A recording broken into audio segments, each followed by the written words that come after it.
Hi everybody, I want to welcome everybody to another video. I'm Danny Claiborne, language arts tutor, and we are on an essay writing track. I am doing an essay writing lesson track with my students, and today I have it in mind to focus on an element of written expression. And when I say written expression, that just means how students choose words and say their ideas in their essays. And today I'm focusing on one that is probably pretty key, one that's probably pretty common, which is the avoidance of redundancy. Okay, redundancy just means repeating words or ideas throughout the essay. This has been a major problem in many students writing, and so if you've noticed it in yours and you want to learn how to eliminate it or begin to preclude it from happening inside of your writing, this is what this is intended to focus on. So I'm gonna get right into things. I'm gonna be using a PowerPoint version of the guide that I normally use to share this concept or these concepts with students in session. So let's go ahead and get started, get right to it. All right, let's go. Camera 2. Let's see. There we go. There's my PowerPoint guide, and make sure I got myself on this as well. And here I am. Okay, good. So avoiding redundancy. Please don't say that again. And that's just a little catchphrase with it. Okay, avoiding redundancy. The first thing I encourage is recognizing what redundancy is. Okay, it refers to the repeating or the overlap of an idea. An overlap is probably just as common and more insidious of a problem than just regular redundancies that occur when students repeat phrases inside their essays. So overlap and repeating the same idea in one paragraph is probably the main style of redundancy that we need to target in persuasive essay writing. All right. Well, the way it happens, and what many students have kind of fallen prey to, is the tendency to say the same thing using different words, because that's what happens, and that's what can happen. You can say the same idea using different words, thinking that because the ideas involve different words, then they must be different ideas. But that is not always the case. And so another cause of that would be when one idea is the reason for another idea, so it leaks into it and causes those two ideas to overlap. And so we'll talk about that. But this is probably one of the biggest problems as it pertains to ideas that repeat inside of body paragraphs, especially. Okay, so let me get down here.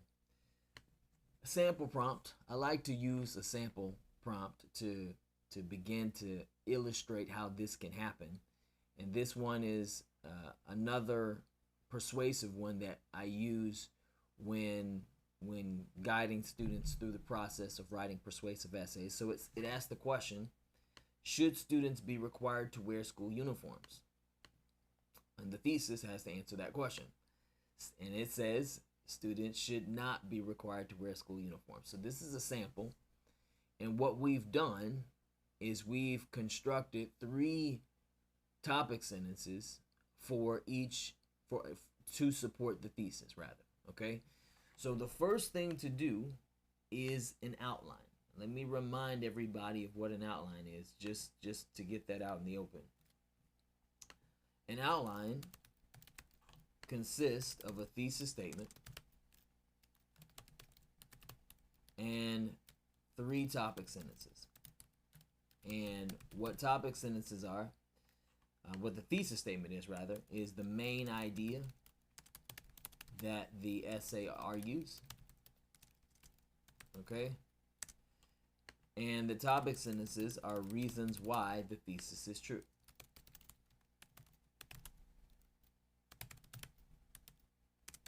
Okay? So we need 3 topic sentences to support the thesis. And so the outline consists of the thesis and 3 topic sentences. So just want to get that out in the open, make sure that's nice and clear. So when I say an outline for this sample prompt here, that's what we have. We have a thesis statement that provides the main idea we're going to argue in response to the question.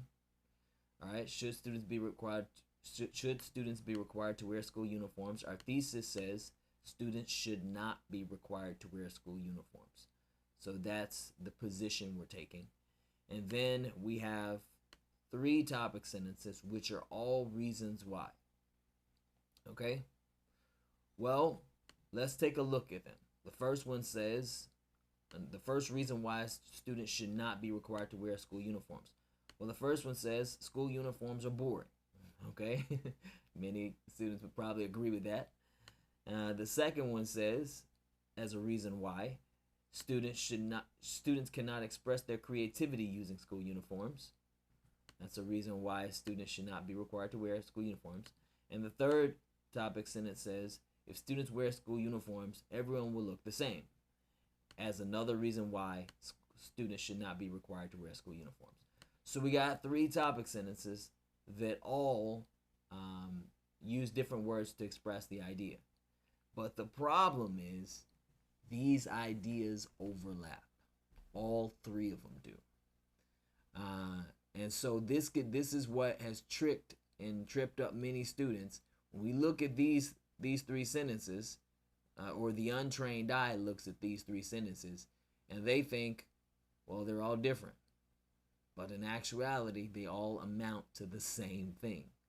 And these show that you can say the same things using different words, or have ideas that overlap because one is the reason for the other.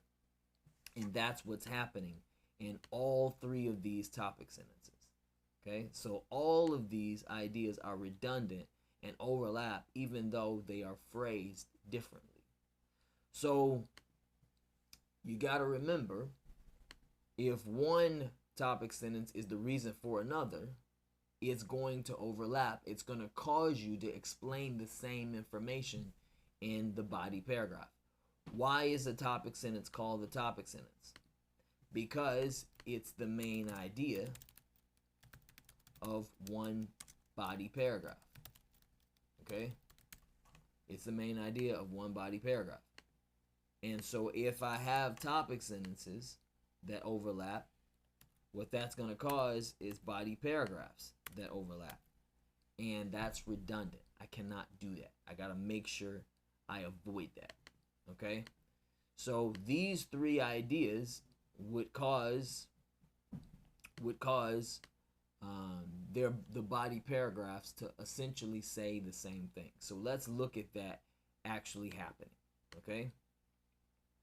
So once again, the essay format: introduction, 3 body paragraphs, conclusion. Let's look at this actually happening.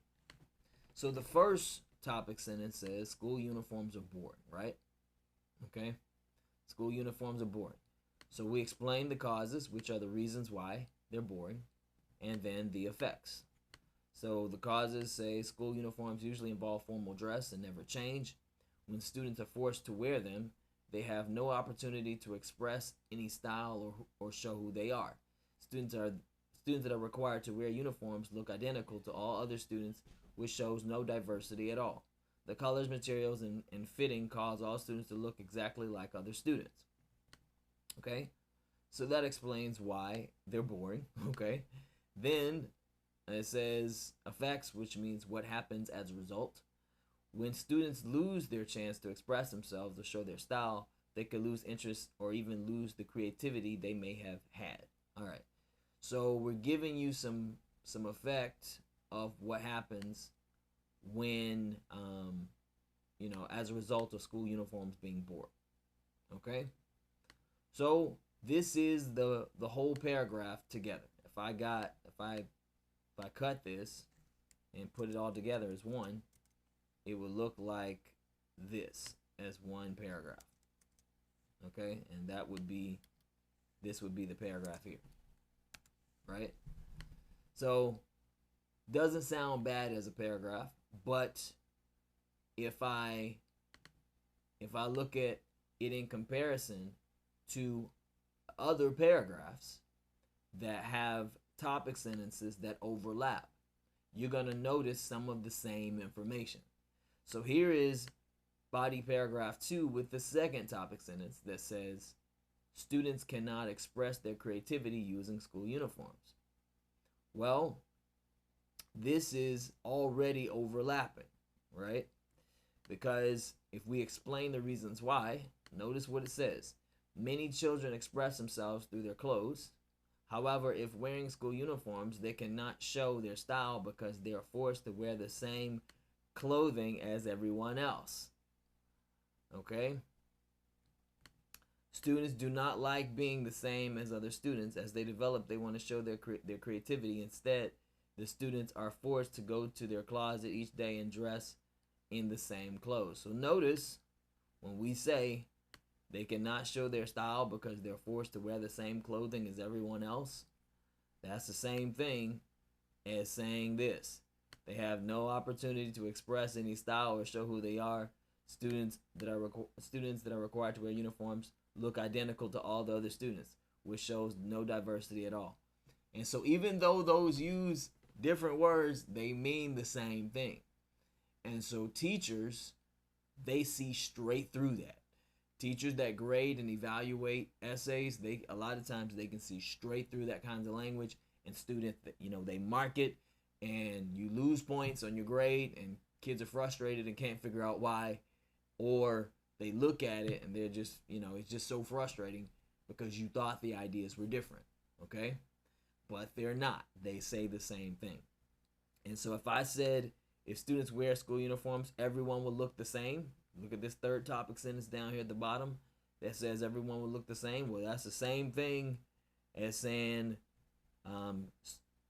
students that are required to wear uniforms look identical to all other students. It's the same thing. It's saying they forced to wear the same clothing as everyone else. These ideas are overlapping and repeating in the paragraph. So you gotta avoid that. Gotta recognize when ideas are the reason. One idea is the reason for another, and that's what's happening in each of these three topic sentences and corresponding body paragraphs. Okay, so how do we avoid this? How do we fix this problem? Well, I use this bedrock principle, this little 3-word principle, to help students avoid the problem of writing topic sentences that overlap, because that's what you got to avoid. You got to avoid writing topic sentences that overlap. Okay? So, this little 3-word principle, consider all involved, is one way that you can alter your train of thought so that you write different topic sentences that focus on different subjects. Okay? So when I say consider all involved, what does that mean? That means consider each entity that's affected by the decision that you're making. Okay? Consider those different groups or people or whoever or whatever is being affected by the decision that you're making, because a lot of times there are different entities that are affected by it. And you can use each one of them as one subject to focus on for your topic sentence. So that if you have different subjects, you'll have different topic sentences about each subject. That way you ensure that your topic sentences are all different. So let's just kind of break this down a bit and make sure it's clear. Okay, you notice one thing. We asked the question, Who all is affected by this decision of whether or not children wear school uniforms?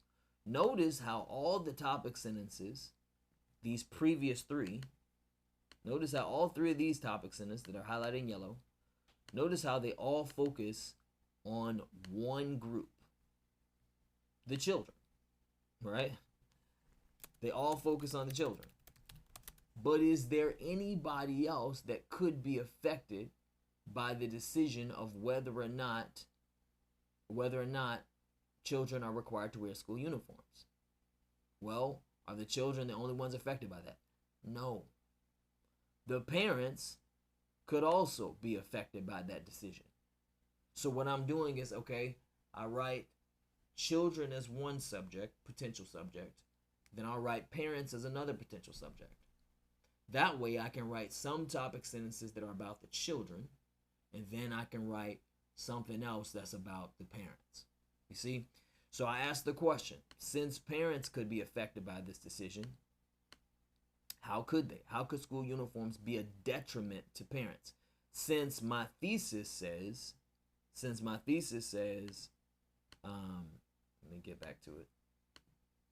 Since my thesis says students should not be required to wear school uniforms, since that's what my thesis says, I got to think about how a reason why, it would be a detriment to parents if they did. In other words, what's a parent reason why they shouldn't?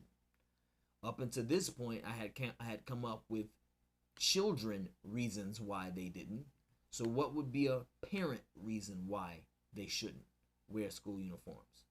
So I came up with children reasons why they shouldn't wear school uniforms. Now, what are some parent reasons why they shouldn't wear school uniforms? And so that's what we do. Notice we give you one right here. What's a reason why it would be bad for the parents? Well, here's one. Parents are forced to wash the uniform daily. Okay? So what we're focusing on is the difficulty it would cause parents. Okay? That's one reason why. What's another reason why for the parents? Well, parents could be required to purchase the uniform. Okay, that's another reason why it could be a detriment to parents. So allowing myself to think that way gives me different topic sentences so that my ideas are not at risk of overlapping and being the same thing. Okay, hopefully that's clear.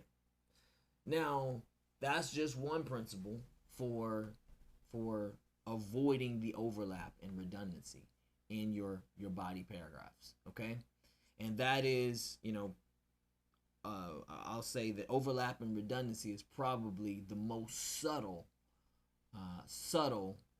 problem that you can find in body paragraphs. But the typical, let me get down here, the typical and probably most cringy problem of redundancy occurs in the repeating of words. And so this is, you could say, redundancy part 2. And so this is pertaining to written expression, especially because this is the part that just sounds bad. Okay, so this kind of redundancy is kind of a different kind because it just simply involves repeating the same kinds of words. Okay, so this kind of redundancy occurs especially in narration when you're telling a story of some kind. Okay, so the first kind I gave was about persuasive essays and personal expository essays, but this kind is primarily about narrating something that happened and repeating the same kinds of words inside the explanation of something. Now, it can happen in persuasive and expository as well. It just tends to happen more when a student is explaining something that took place, you see. And so you'll notice the words highlighted in blue. All right, it says we decided to have a picnic at Monroe Park. Then we decided to play ultimate frisbee on the field since our stomachs were full. My team won the game with the score of 7-5, and then we decided to leave because it was starting to rain. We left just in time. Then we decided to go to these antique shops that were nearby because my mother had seen some relics that she wanted to purchase. We were wondering if there was a boutique nearby as well because my sister always liked shopping at those. It was a really busy afternoon. Well, notice they're just kind of explaining what happened in the afternoon. But the repetition of this phrase, we decided, then we decided, then we decided, then we decided, just shows up kind of without thought. All right, that is redundant as well. And so you want to recognize and clean out this part of redundancy in your paragraphs as well. Okay, so a key thing to do is to just simply use and alter your intro phrase or your transition phrase, and or just use a transition phrase, and that allows you to smoothly go from one thing to another when explaining sequence of events that happens. Okay, so I won't say we decided to have a picnic at Monroe Park. We can say that, that's fine. But then, okay, I'm going to use something else. I'm going to say, now you can leave then if you want to. Afterwards, or then, we played. So I'm just going to get rid of the deciding part. We played ultimate frisbee on the field since our stomachs were full. My team won with the game with the score of 7-5, and then we decided to leave. So I'm not gonna keep doing that. I'm just gonna say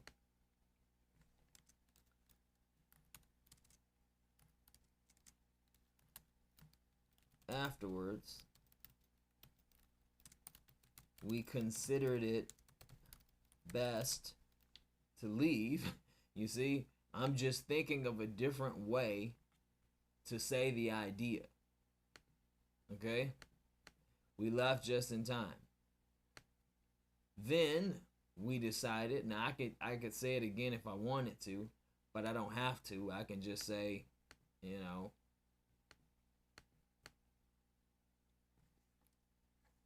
all right. I could use subsequently if I wanted to. I could say next. And I'll just say what we did. We went to these antique shops that were nearby because my mother had seen some relics.